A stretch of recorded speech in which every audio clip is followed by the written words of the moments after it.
ఈ అమ్మాయి తన శోభనం రోజున మద్యం తాగుతూ ఉంటుంది. అప్పుడే ఆమె అత్త వచ్చి, నువ్వు మద్యం తాగుతావా? పెళ్లికి ముందు చాలా అమాయకురాలిలా నటించావు కదా అంటుంది.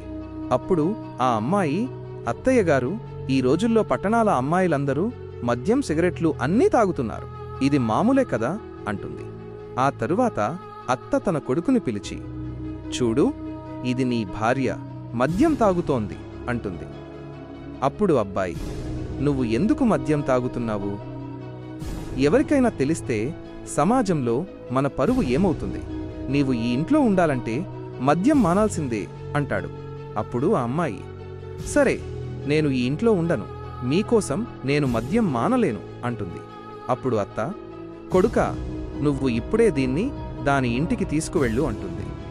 అప్పుడు ఆ అమ్మాయి, నువ్వు నన్ను ఇంటికి తీసుకువెళ్లడం ఏంటి, నేనే వెళ్ళిపోతాను అంటుంది. ఇప్పుడు ఆ అమ్మాయి తర్వాత ఏం చేసిందో చూస్తే మీరు కూడా ఆశ్చర్యపోతారు. ఆగిపో, నన్ను చూసి నువ్వు పట్టించుకోకుంటే నీకు చెడు సమయం వస్తుంది. ఒక్కసారి హర్ హర్ మహాదేవ్ అని కామెంట్ చేసి, వీడియోను లైక్ చేసి, ఛానల్ను సబ్స్క్రైబ్ చేస్తే నీ ప్రతి కోరిక నెరవేరుతుంది. అసలు ఈ అబ్బాయి వేరే అమ్మాయిని ప్రేమించడం వల్లనే ఆ అమ్మాయిని ఇలా చేయమని చెప్పాడు.